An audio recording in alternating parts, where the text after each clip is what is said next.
Greetings from the corrupt criminal enterprise we know as Nye County. I am Anthony Greco, and thank you for tuning in. This is the Fighting Corruption show, fighting government corruption, the real gangsters. What we're going to do is we're going to do a little bit different from at the radio station. I'm not going to be up there for a couple of weeks, but I want to get some stuff online and fill you in a little bit. You know, it's getting very sad on how much politicians are starting with this hatred. And Donald Trump might not be the best person to be president, but he does a good job with what he's got to work with. He has a Congress that won't work with him. He's got senators that won't work with him. He's got infiltrators in his White House. How about we just start working a little bit together to turn around and make things better for the United States of America? Americans working together. I was watching a program today on Fox News, and New York is supposed to be the most unfriendly place in the United States. And if you think it's unfriendly now, you should have been there before 9/11. You would have just ran away. And they're not unfriendly. Most New Yorkers are so busy that they don't have time to stop and smell the flowers. And it's a very hectic place to live. Busy, millions and millions of people, traffic jams. I laugh when they complain about the traffic in Vegas, and you take the Las Vegas Valley, and you could put all 5 boroughs of New York City and half of Nassau County, half of Long Island in Las Vegas Valley, and there's 14 million people there, and these people are screaming about 2 million, maybe 3 million. I don't even think the state of Nevada has the population of the 5 boroughs of New York. And it's not even 26 miles long. But it's a place where you can make a lot of money. There's a lot of culture there. The food is fantastic. And the people are intelligent. And what I see going on in the state of Nevada and Las Vegas is horrendous. The school systems here are horrible. Horrible. The teachers are screaming, they're not getting enough of money. And who caused all these problems? Well, the greedy government. They turned Las Vegas into a resort, from a resort destination to a city that they can't control. And they just keep building and building and building. And why do they keep building? Because politicians think growth is more money. Well, residential growth does not pay for itself. And people in government just can't get that. And that's why the biggest problem we have in the United States of America is uninformed voters and stupid people that work for the government. Now, I can't say all people that work for the government are stupid, because I have family members that do, and I don't think they're stupid. And there's a lot of other people that work for the government for the benefits. They work for the government for, it's a guaranteed job. If you worked construction like I did, when the job was over, you went home. And I was a union guy, and the union was good to a certain point. Now the unions are getting out of control. Especially like a teacher. When you're union and your government, there's a big problem. Because when the work ends, they don't go home. They'll sit there and do nothing. Or they'll just work slower so they can get more people to work. And government is an obese maniac that consumes tax money. And even right here in a little town of Pahrump and Nye County, we have a sheriff's department that thinks we just need to keep hiring more and more people. Well, how are they going to do that? Well, they got to consume more and more money. So they worked on revenue enhancement by giving people traffic tickets. They say, well, it cost us, their budget gets hurt. Let me tell you something, they put people in jail, they get money from the federal government. And then every time they have to keep loading the jails up, they gotta hire more and more people. Just like they cut a deal here in Pahrump and Nye County to bring ICE people to the town of Pahrump. Now, you're gonna push all the people that are in jail here, don't forget it's not a prison, it's just a detention center. You're gonna push all those people up to Tonopah. Well, why didn't they cut a deal with ICE to bring the ICE people to Tonopah instead of bringing them to Pahrump? So you have a jail in Tonopah with 80 beds with nobody in there. But you're going to take a facility that you keep loading people up for traffic tickets they can't pay and things like that, and you're going to take all of them, you're going to move them to Tonopah, how many miles that is, and cart them back and forth, because you know the judges are not going to go driving to Tonopah to turn around and do the work. And you got all the public defenders and everybody in the DA's office, and they're not going to go up there. So what they're going to do is they're going to transport the people back and forth. Now, Sharon Worley, our sheriff, thinks that when we hook up with ICE, that we're going to make money. But she admits that we're not going to make money the first year. Well, what happens if the contract doesn't last more than a year? What happens if Trump doesn't become president and they don't put the wall up and they don't go after illegal aliens that are here?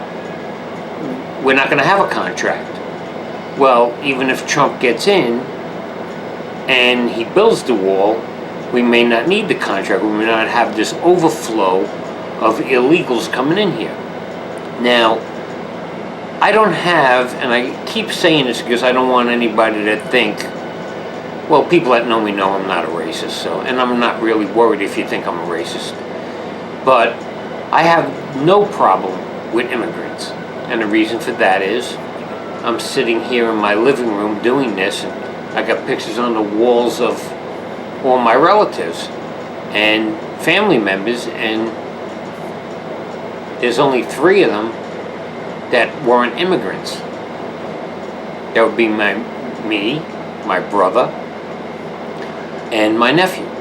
Everybody else, all the other generations, where my brother and I are the first generation that were born in the United States of America.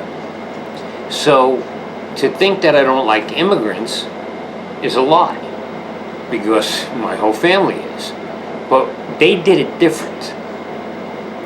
My mom's parents came here, they were sponsored, and then they sponsored friends and family members.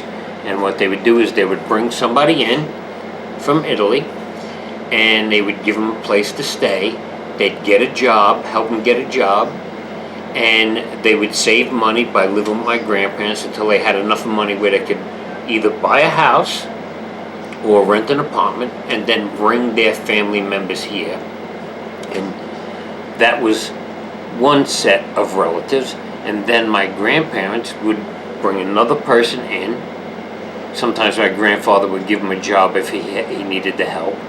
And that's how our families grew here.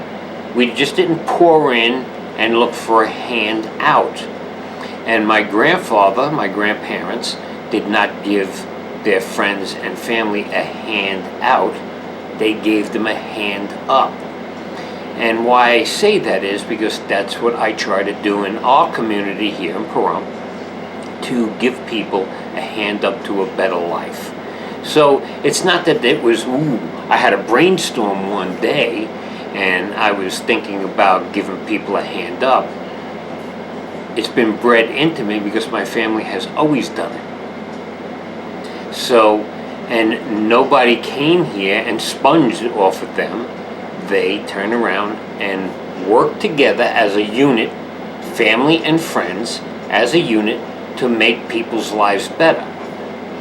They did it mainly with people that they knew from their either family back there or the small town that they came from, and turned around and brought people here for the American dream.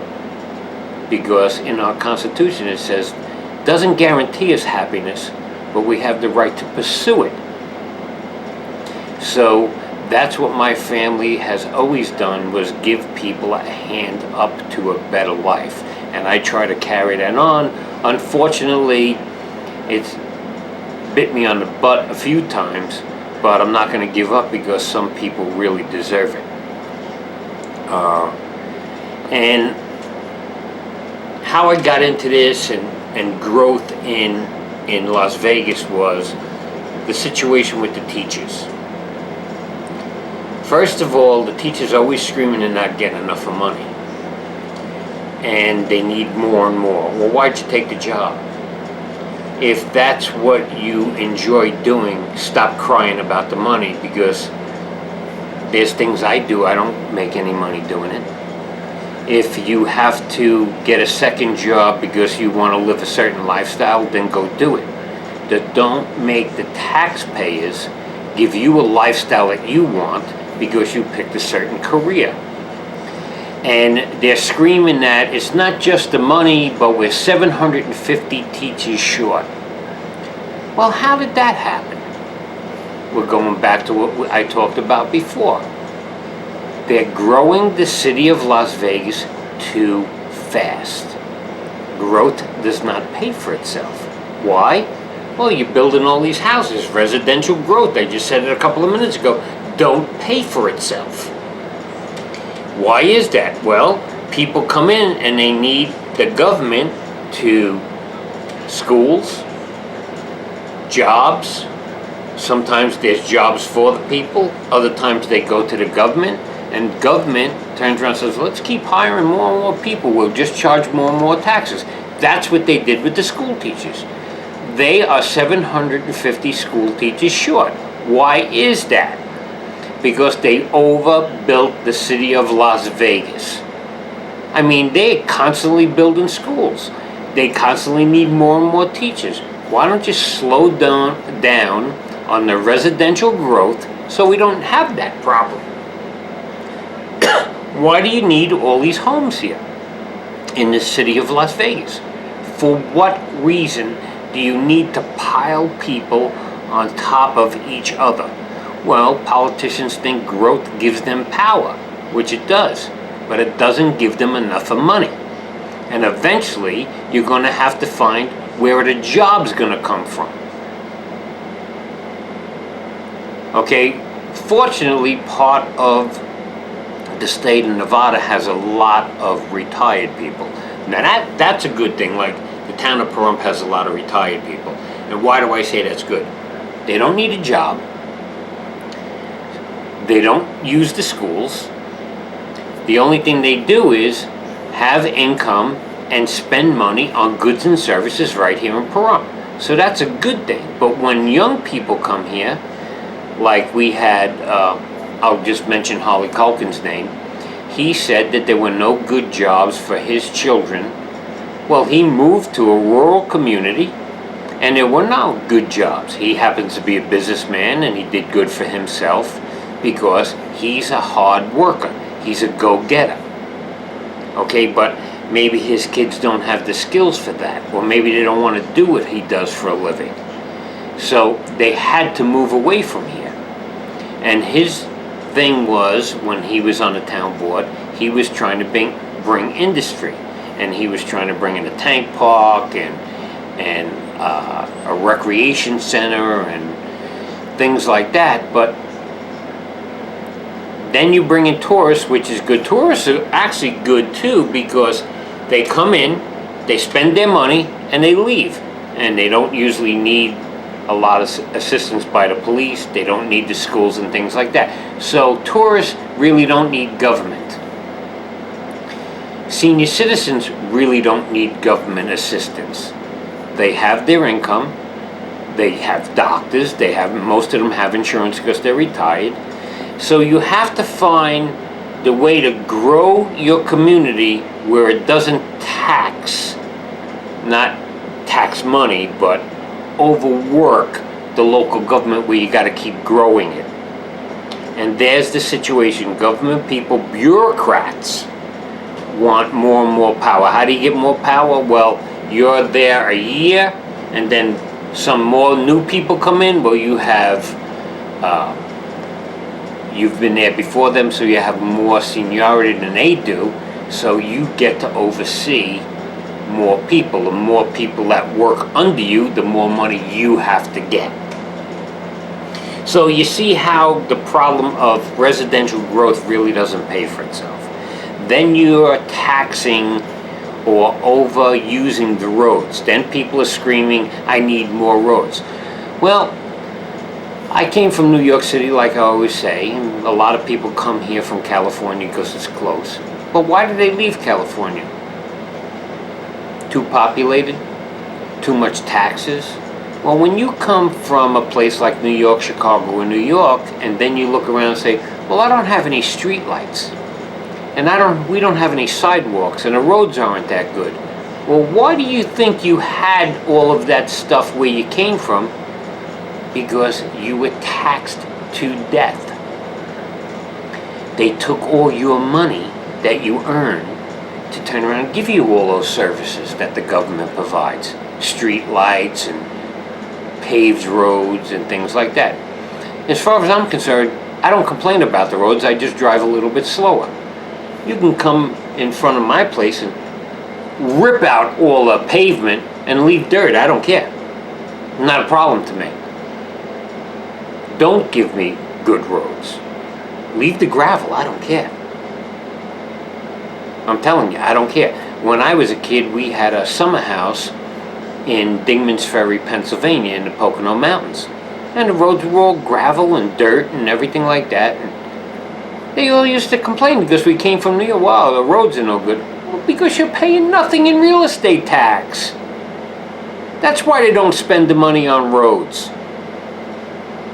It was a rural community, and it should have stood that way.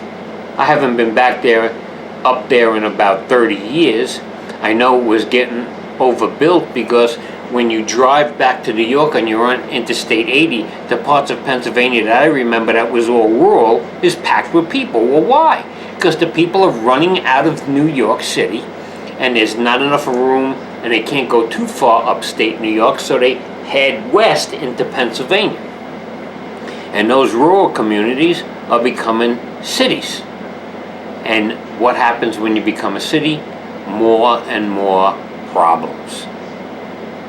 More government, more crime, more manipulation, more bureaucrats that want more and more power. Well, when my father worked for the post office, it wasn't a high-paying job at that time. My father started with the post office $1.04 an hour. I mean, his mortgage was only like $48 a month, but he was getting $1.04 an hour. So, what good was, instead of $1.04 and your mortgage is only $40 or $48 a month, what good is making $65,000 and now your mortgage is $400,000? You really gain nothing. The numbers are bigger, but what do you have left at the end? And that's what these people don't understand. That's what bureaucrats don't understand. They always want more and more money, and who's going to pay for it? You know, government jobs is a little bit like socialism. The many pay for the few. And look at what we have in our presidential elections. These people are talking about socialism. That's not a good thing. And I don't know where it's all going to come out, but I moved to a rural community because I wanted to live in a rural community. And at 63 years old, I don't want to have to start looking for another place because the people who run Pahrump, the government, wants to make this a non-rural community into a little city. Okay, look at every city. Most of them are catastrophes. San Francisco was a beautiful place, and some areas still are. But the average person like you and me, we can't live in those places.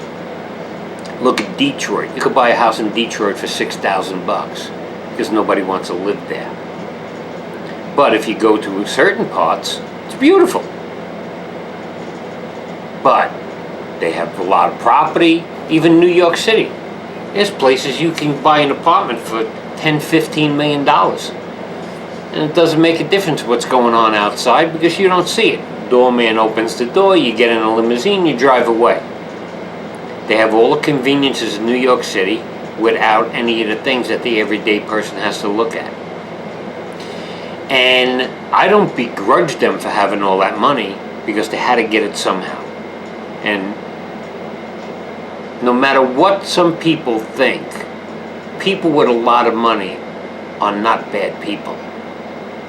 Some of them are most of them are very hard workers. And if they inherited it, well and good. Somebody that gave them that money worked very, very hard for it.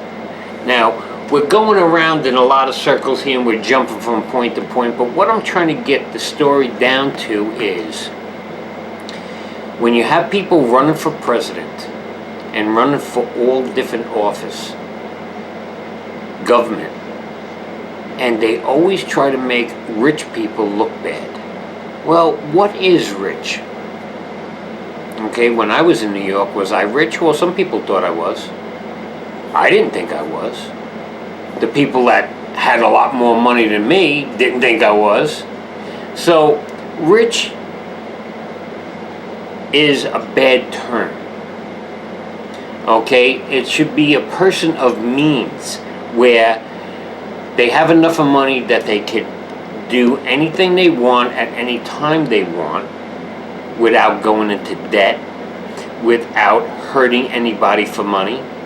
And rich people or people of means don't hurt people for money. I don't know why people that run for office, especially presidential elections, are abusing and bad-mouthing people with money. One of the reasons why they hate Trump is he has a lot of money. He doesn't have as much as there's some people that make him look like he's broke. Okay, because rich to me is here. Rich to somebody who has less income to me is over here. And the whole problem is we got to start hating people for their income. And we got to stop looking down at people for less of an income. We just have to look at each other. And here's one of the problems with not having religion or spirituality. You don't look at a person that doesn't look like you and I as a person, or you don't look at people that have more money than you as a person. We are people, okay? Because when it all comes down to the end, okay, when we